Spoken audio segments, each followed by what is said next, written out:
Hi, today I'm going to explain a film called Begin Again. Let's get in. The film opens with Steve is singing in a small pub.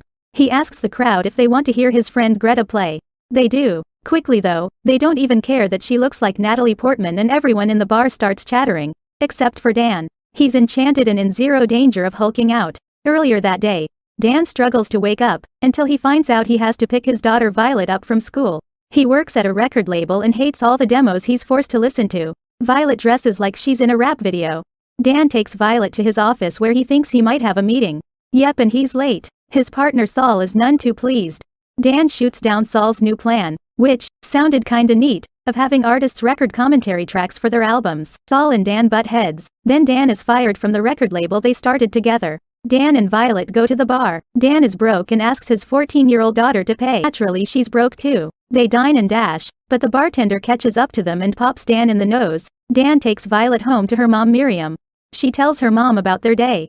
Miriam is obviously super mad and Catherine Keener's out on Dan, tells him to get his act together. Dan's car won't start, so he wallows in self-pity, bar hopping around New York until he ends up in a small pub where Steve is playing. Steve invites Greta up on stage to play. Everyone grows disinterested, but in his inebriated state, Dan imagines what the song would sound like with a full arrangement. He imagines instruments playing themselves. He tells Greta he wants to sign her. She's not interested and blows him off. He waits for her outside and confesses that he's been fired from his own record label and couldn't sign her if he wanted to, but her song was amazing. Earlier in the night he wanted to jump in front of the subway, but that song changed everything. They go to a bar and she looks him up online to find he's the real deal. He tells her he'd like to take her to his old label. She'll think about it. She goes home and thinks about it in the form of an iPhone commercial. We flash back to her first arriving in New York with her pop star boyfriend Dave. Dave, played by pop star Adam Levine, making movies and listening to music on their iPhone. The record label has set Dave up in a sweet suite. Dave and Greta go to the label and we meet creepy CEO McDreamy. He introduces them to the staff, which includes shy Yoko, oops, Mim. Dave grows a mustache to show us that he's starting to change. Greta writes him a song for his birthday. He loves it. Dave goes on tour and comes back with a silly hat to show us he changed even more.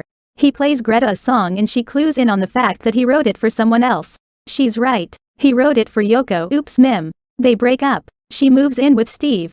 She wallows in self-pity until one night Steve takes her to a pub to watch him play. He invites her on stage. The next day she calls Dan and tells him she'd like to meet with his label. Saul isn't impressed. Dan and Greta decide to make an album on their own.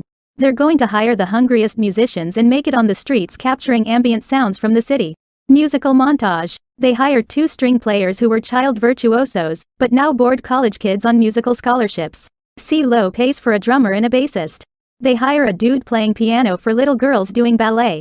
It's a band. They play in an alley and recruit little kids to sing backup vocals in exchange for cigarettes. They play in the subway and on boats. Then we have to move the story along again. Greta goes with Dan to pick Violet up from school. Greta and Violet bond and go shopping for age-appropriate clothes. Greta also invites Violet to play guitar on the final track for her new album. Miriam does that Catherine Keener thing where she looks at Dan and you can tell that her heart is starting to open up to him again. Greta asks Dan about the headphone splitter he has hanging from his rearview mirror. He explains that on his first date with Miriam, they walked around listening to music together with it. Greta and Dan walk around listening to music together on her amazingly versatile iPhone. They bond deeply. He takes her back home and she gets drunk with Steve. She writes a drunken FU song to Dave and leaves it on his voicemail. Greta's band is in place to record the final song on a rooftop. Dave listens to his voicemail and texts her on her iPhone. He has a super crazy beard now, because he's really changed. She texts him back that they should meet. She records the final song. Violet joins in on guitar. Dan plays bass. Everyone has a good time. Later they celebrate. Greta offers Dan a toast, but he says he's going to try not drinking for a while. Greta meets with Dave Cole. She makes fun of his big stupid beard, which he calls intense. He broke up with Mim and misses Greta. She plays him her new album and he thinks it's amazing. He plays her his new album and she thinks it's overproduced, and she especially hates how the song she wrote earlier turned out. He asks her to come see him play it live.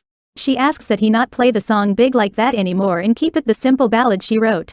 He explains that people like it big. She reminds him that when they started writing music they wrote music for themselves, not caring about what was most marketable. Greta goes to see Dave play live. He's shaved. He starts to play her song the way she wrote it and invites her on stage. The song starts to build and build into his album version.